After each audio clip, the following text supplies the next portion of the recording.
When you are on the go, you need your credit union to be right there with you. Hughes Federal Credit Union makes your life easier.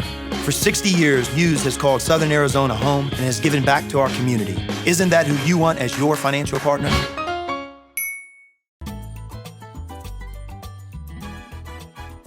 Welcome to Greg Hansen's Video Notebook, brought to you by Hughes Federal Credit Union. I'm Star Sports Editor Ryan Finley here with Greg Hansen. GH, let's talk about Allonzo Trier. Oh, really? Yeah. I'm going to preface all this with speculation sucks, okay? But in absence of the U of A saying anything about Trier, the NCAA saying anything about Trier, or Trier saying anything about Trier, all we can do here is speculate. Arizona plays its 17th game of the year on Saturday against Colorado in McKale Center. If you're operating under the assumption that Trier was suspended for half the season, that halfway point happens Thursday night, which means he could be back as soon as Saturday. Are you buying that? Yes. Okay. I think he'll play against Colorado. Okay. Why? Because why would the NCAA suspend someone for an odd number of games? Okay. You go half the regular season, right? Right. You just don't go, okay, 17 games or 23 games. Mm-hmm. But they could have said, and again, all speculation here, they could have said non-conference play. Sure, but they didn't. Right. He would have been back a week ago, 2 weeks ago, a week ago. So this is, to me, the drop-off point. Right. If he doesn't play Thursday or Saturday, I wouldn't think he's going to play. Right. And because I think that, but it's strange too. I mean, if he has been suspended by the NCAA, it's some sort of super secret suspension because the NCAA has never said anything. And there is nothing the NCAA likes more than making an example of athletes who befoul the law. Sure. So what has happened here? Is this a non-suspension suspension? I mean, my head hurts and I'm sick of thinking about it. But there's virtually no precedent for this. I have not found it, and I think many people have looked for it over and over and over. Right. I found nothing. A Florida quarterback was suspended a year ago in September for a PED. Right. He was gone. Right. But that was announced as it happened. Right, and he had a press conference. Right, there was a press conference where he came out and said whatever. To me, it's baffling. The only thing I can think of here, and trying to use my best legal mind, is that there is some sort of gray area here. Sure.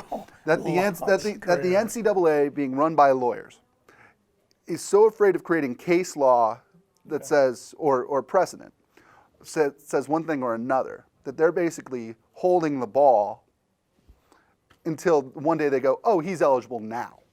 You know, they'll never acknowledge a suspension. They will just say, oh, now he is eligible again, and he'll be back. Well, you can say that because your wife's an attorney. It confuses me. And trust me, it confuses me. Do you think I'm winning any arguments at home ever? No. Absolutely not. My question for you, Greg, is this. If Allonzo Trier was told, say in November, that it was going to be a season-long suspension, would he still be here? No. Right. Although there's one thing, he gets everything paid for, right, including food and training. Training. Right. And he gets to practice. Yes, and if he gets hurt, he has free training. Right. And you know what, not to read too much into it, he is a guy who genuinely looks like he's having a good time, even when he's on the bench. I mean, Sean Miller acknowledged as much in a Tuesday press conference, that while he's miserable that he can't be out there with his teammates, it seems as if he enjoys having that front row seat. He seems to me like a good teammate. Did not he last week post either a tweet or a Snapchat or Instagram, whatever it is, that said, depression is real? Yeah. Didn't that happen? Yeah, yeah. So to me, that makes it such more of a mystery. It's baffling. It's baffling, and once again, when we're dealing with, let's see, federal law, state law, and the NCAA, don't expect to get any sort of common sense, rational response anytime soon. And I believe if he does start playing, there's not going to be any comment whatsoever. No. Yeah. We're not going to know. One of these days, Bruce Pascoe will write a book. How about that? No, Sean Miller will. Sean Miller will write a book. It'll be something else. Well, that'll do it for this episode of Greg Hansen's Video Notebook, brought to you by Hughes Federal Credit Union. For Greg Hansen, I hate having to speculate, but this is the elephant in the room, and it has been for 3 months, and hopefully there will be a resolution soon. I agree. To me, the real mystery, though, I think Utah's going to upset Arizona on Thursday. That's a different show. I'm Ryan Finley. We'll see you next time.